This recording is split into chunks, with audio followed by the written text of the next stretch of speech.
se concentre aux joueurs maintenant. Le chef de l'État, la route, on vous a dit vous avez gagné le marché doit être exécuté, vous devez le faire.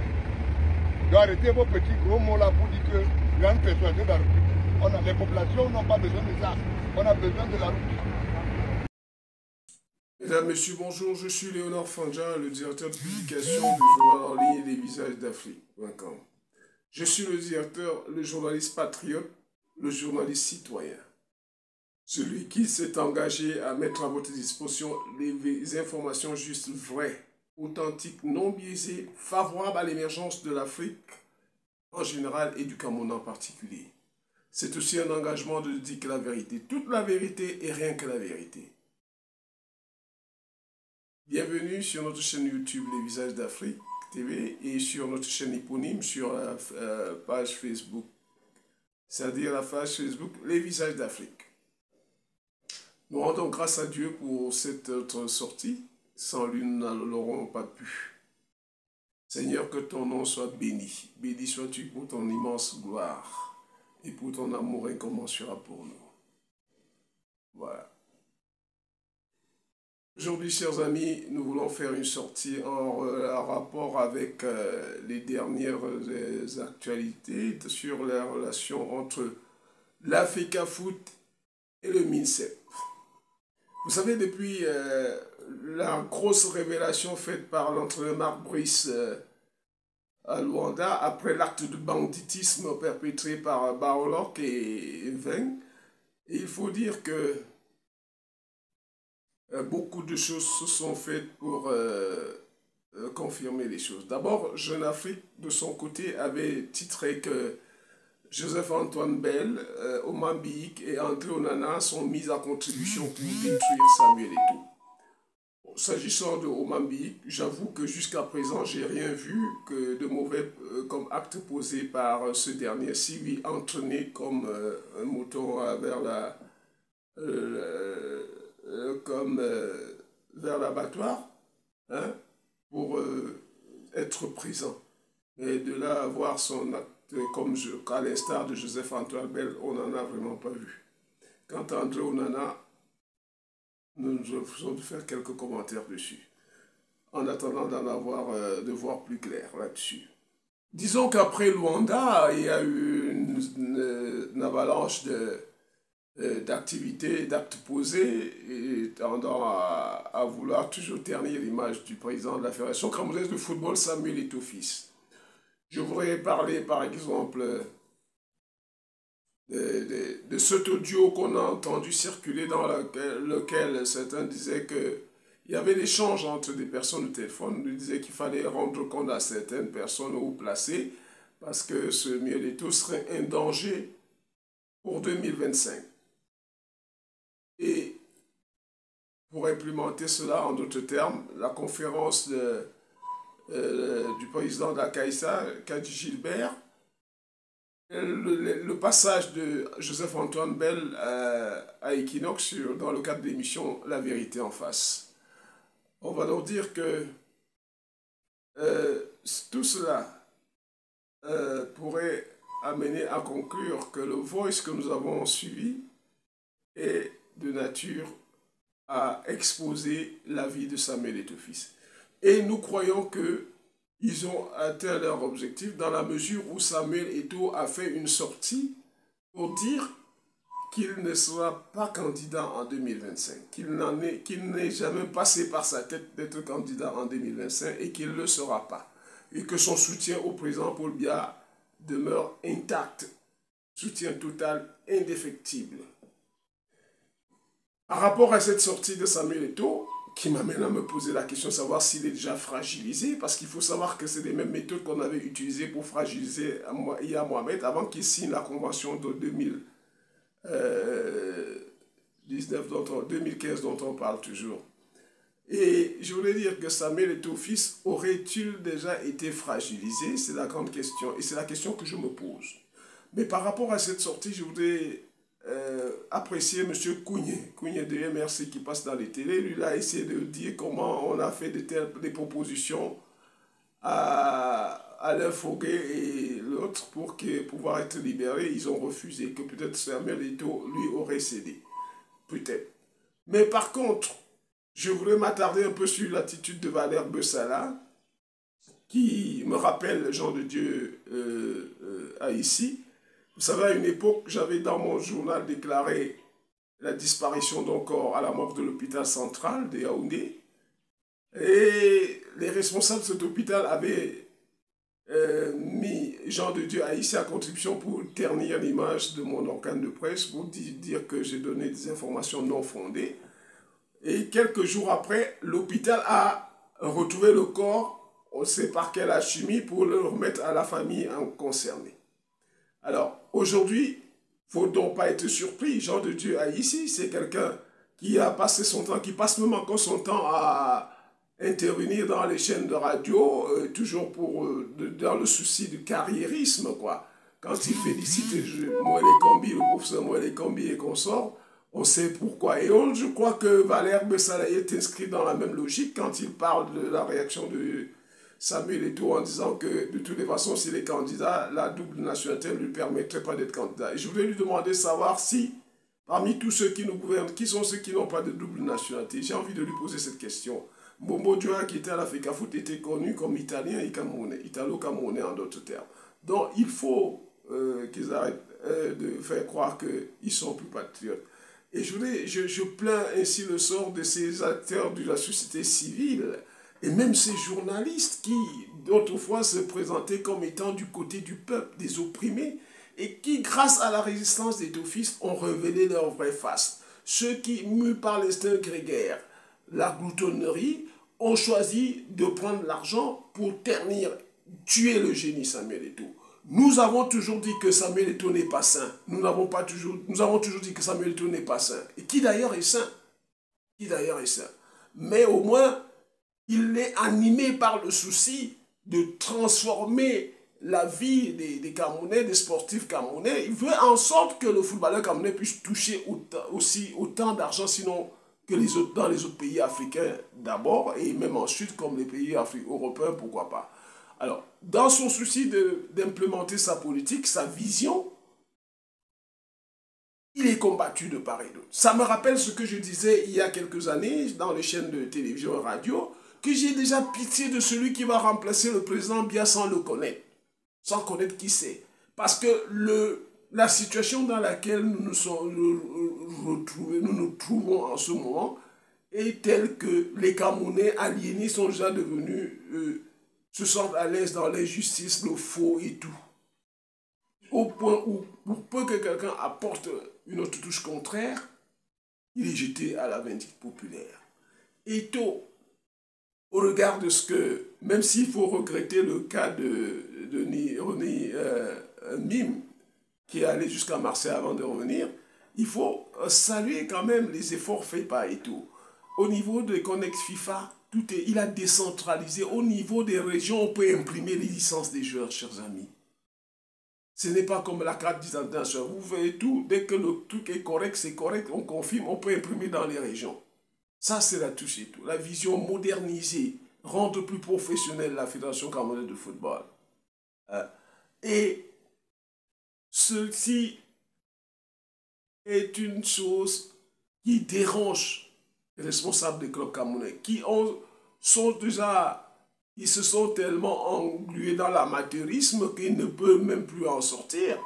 Parce qu'aujourd'hui, là, pour 2024-2025, la FECAFOOT a déjà demandé aux clubs de Elite One de prendre les dispositions pour s'accréditer. Mais les gens, comme ils aiment aller à la dernière minute après le délai, c'est le talent d'Achille des responsables de club camerounais. Aller toujours après le délai. Et avec des papiers non conformes et confus dans le faux et tout. Et quand on rejette, ça devient des problèmes. Et les gens disent parce que Eto'o a joué dans Kaïsa, il ne devrait pas faire. Mais mes chers amis, n'oubliez pas que la FIFA a saisi la FECAFOOT pour leur donner la liste des clubs à problème. Et dans le cas de Kadji, par exemple, il n'a pas reversé l'argent à Ouragan de Yaoundé, à l'équipe de fou là, et même pas. Il a reçu 13 millions à Ebois et la met au lieu de 40. Ou Mbia Sevat. Alors donc, la FIFA a saisi tous ces cas, et saisi la FECAFOOT. Vous voulez que parce que Samuel Eto'o a joué dans Kaisa, qu'il verse dans la politique de poids, de mesure? Non, j'encourage Samuel Eto'o et je le félicite de continuer de l'avant. La rigueur, quand on veut changer, c'est clair au Cameroun, on va te tirer dessus, c'était évident. D'ailleurs, moi je l'avais prédit, qu'on tirerait sur Samuel Eto'o fils de toutes parts. Alors, je vais vous faire suivre un témoignage de quelqu'un, un responsable de club, qui revient sur les méthodes, la procédure au niveau des accréditations et des difficultés rencontrées par les enfants de Kaisa qui l'ont consulté, qui l'ont sollicité pour essayer de résoudre leurs problèmes. Je vous fais suivre cet audio pour que vous compreniez la réalité des choses. Savoir que Samuel Eto'o a une vision et entend aller vers là. Et je vous rappelle toujours que j'ai toujours dit ce que j'ai toujours dit, savoir que Samuel Eto'o, à mes yeux, il ressemble à Laurent Gbagbo. Quand Laurent Gbagbo avait été accidentellement élu, je peux m'exprimer ici, à la tête de la Côte d'Ivoire, vous voyez, vous savez, tout ce qu'il a rencontré comme difficulté, comme adversité. C'est le même cas pour Samuel Eto'o depuis son élection. On ne lui permet pas de travailler. Samuel Eto'o dit que le footballeur doit restreindre des préoccupations de la fédération. Ce n'est pas les présidents des clubs. Les fonctionnaires de la présidence, et d'ailleurs, qui se remplissaient les poches avec l'argent de la FIFA, c'est fini. Et c'est pour ça qu'on veut tuer Samuel Eto'o. Et on a mis en contribution tous ces blogueurs, ces influenceurs, comme on dit. Et ils sont nombreux, et les journalistes qui aujourd'hui, ces journalistes qui ont toujours tiré sur le gouvernement prétendant qu'ils étaient de la vérité. Et qui en réalité, et je vais vous dire que les journalistes, il y en a il y en a de plusieurs catégories. Il y a ceux qui tirent totalement sur le Cameroun, sur le gouvernement camerounais, parce que bénéficiant des sponsoring de certains pays et à travers certaines associations, certaines unions de presse. Hein? Et ceux-là ne tirent qu'à boulet sur le gouvernement camerounais. Mais certains, à ma grande surprise, ont pris le fait des causes pour le ministre des Sports pour soutenir l'injustice. Hein? Pour soutenir l'intrusion du Cameroun, du MINSEP, dans le choix des entraîneurs. Alors, ce n'est pas surprenant. Je vous ai toujours dit que le gouvernement du Cameroun, c'est pourquoi je disais toujours que j'ai pitié pour celui qui va revenir après Biya, c'est que le gouvernement du Cameroun a fragilisé les Camerounais. D'abord, depuis la diminution des salaires de 2/3, on a fragilisé le Camerounais pour qu'il accepte presque tout et qu'il prenne des positions incongrues et même insensées. Et c'est ce qu'on vit là actuellement. Donc, le président de la FECAFOOT a une vision et entend l'implémenter et déterminer. Ce qui fait ma joie, c'est sa détermination. Et je l'encourage à aller de l'avant.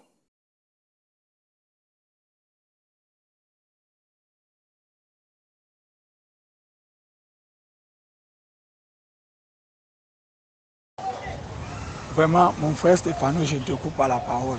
Sincèrement, parlant de ce cas de KG, moi j'ai mon club. J'ai mon club, tu connais d'abord que je suis toujours dans ce milieu de football. J'ai mon club qui s'appelle Espace Foot Horizon. Je dis bien Espace Foot Horizon, qui a été créé il y a de cela des années. Et nous jouons aujourd'hui la même ligue régionale avec KG. Et c'est moi qui suis actuellement le directeur technique de cette structure et en charge de tous les dossiers administratifs du club.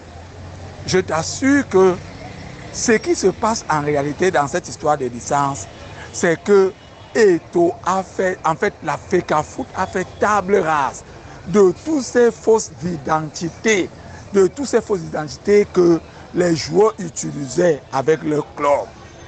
Ça, je t'assure, parce que moi-même cette année, j'ai eu du mal. Je t'assure, aujourd'hui à la FECAFOOT, on n'utilise plus les actes de naissance. Si le joueur n'a pas de CNI, il ne peut pas être enregistré. Et j'ai été victime lorsque j'enregistrais les joueurs de mon équipe. C'est à peine que nous avons pu. J'ai fait le déplacement de Yaoundé. Je me suis déplacé au moins à 2 reprises. Le secrétaire général de notre club, de notre association, a fait le déplacement à Yaoundé au moins à 3 reprises pour que nous puissions avoir des licences. Parce que, comme tu expliquais, il y a un logiciel. Et c'est ce logiciel-là, quand le dossier n'est pas bien ficelé, quand les âges ne sont pas identiques, quand les âges ne concordent pas, les dossiers sont automatiquement rejetés. Donc on vous demande de réintroduire la vraie pièce contenant le vrai âge de cet enfant-là. Et c'est de ça qu'il est question. Sur ce côté-là, c'est un assainissement total. Je te dis que Eto'o, que l'Africafoot a fait est dans le milieu du football. Aujourd'hui, il n'y a plus moyen de tricher. Et pour même ajouter de l'eau dans ce que je suis en train de dire, il y a les gars de KSA qui m'ont approché. Parce qu'à un moment donné même, ces gars-là étaient bloqués. Ils étaient bloqués, ces gars avec les doubles identités, ils avaient les triples identités à l'Africafoot. Et la KSA n'arrivait pas à produire leur licence. Ces gars m'ont approché, ils ont même demandé que je puisse voir qu'est-ce qu'on peut faire au niveau de l'Africafoot pour que vraiment ils puissent obtenir une licence cette année. Je t'assure que j'ai essayé, j'ai contacté les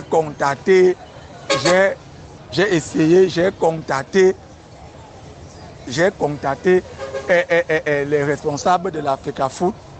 J'ai contacté les responsables de l'Africafoot qui m'ont dit qu'il n'y avait rien à faire. Rien. J'ai dit que j'ai même proposé de l'argent. Les gars voulaient même payer. Les gars ont refusé. Il dit bien, les gars ont complètement refusé de prendre l'argent. Que les gars viennent avec leurs vraies identités, c'est ce qu'ils veulent. Donc, c'est de ça qu'il est question. Et Kaji n'est que victime. Si vraiment Kaji est tombé sur ce piège, il n'est que victime de tout son faux qu'il faisait avec les joueurs. Donc Samuel Eto'o est dans une logique. Vous voyez qu'avec l'élection de Samuel Eto'o, le football a gagné en dynamisme. Les joueurs sont de plus en plus à l'aise. Il n'y a que certains dirigeants mafieux qui ne sont pas d'accord, qui ne sont pas à l'aise. Et au niveau de l'équipe nationale, d'ailleurs, précisons que selon Samuel Eto'o, vous savez que depuis qu'il est là, les conditions de voyage, les bons indomptables sont nettement améliorées. Et contrairement à ce qu'on a vécu dernièrement. Et dernièrement, il avait prévu budgétiser 4 millions pour match de victoire, en cas de victoire, et 2 millions pour un match nul. Du côté de MINSEP, on a réduit de 50%. Voilà. Et je ne reviens pas pour le moment encore sur le contrat de Marc Brice, de ce qu'il touche réellement. Nous reviendrons dessus plus tard. Mais tout en disant que Samuel Eto'o fils est à la tête de la fédération camerounaise de football. Il y a un démembrement de la fédération. M. Kadji a été sanctionné au niveau régional. Mais je voudrais vous rappeler, après le tirage de la Coupe du Cameroun, plusieurs présidents de clubs avaient promis qu'ils n'iraient pas, qu'ils ne joueraient pas. Par la suite, ils ont tous joué. Kadji, connaissant les textes de la fédération, a choisi de ne pas jouer dans le championnat avec tout ce que cela comporte comme conséquence. Heureusement pour lui qu'on est encore au niveau régional. Il peut encore faire appel. Et espérons qu'il reviendra à des meilleurs sentiments. Ses conseillers sauront ce qu'il faut lui dire et ce qu'il faut qu'il fasse pour essayer de sauver les mers. Nous le lui souhaitons nous aussi. Nous souhaitons que la KSA, qui a été la mamelle nourricière du président de l'Africafoot et bien d'autres, qui a formé beaucoup de gloire du football camerounais, ne se retrouve pas dans cette situation. Mais qu'il sache qu'il s'est lancé dans une aventure. C'est parce qu'on a dit à Marc Brice que dans si peu l'Africafoot serait une coquille vide. Peut-être que c'est ça qui a animé M. Kadji Gilbert. Si tel est le cas, qu'il sache que le combat continuera. Le combat pour le respect des droits des uns et des autres, pour triompher la vérité et faire triompher la justice dans notre pays. Ça se poursuit et Samuel Eto'o-Fils en est finalement le leader. C'est mon combat, mais je crois que Samuel Eto'o est devenu m'a ravi la vedette dans ce combat pour le triomphe de la justice et de la vérité. Je vous remercie. Que Dieu bénisse le Cameroun, que Dieu bénisse le et priez toujours pour Samuel Eto'o-Fils, s'il vous plaît. Priez toujours pour lui et surtout à 12 heures.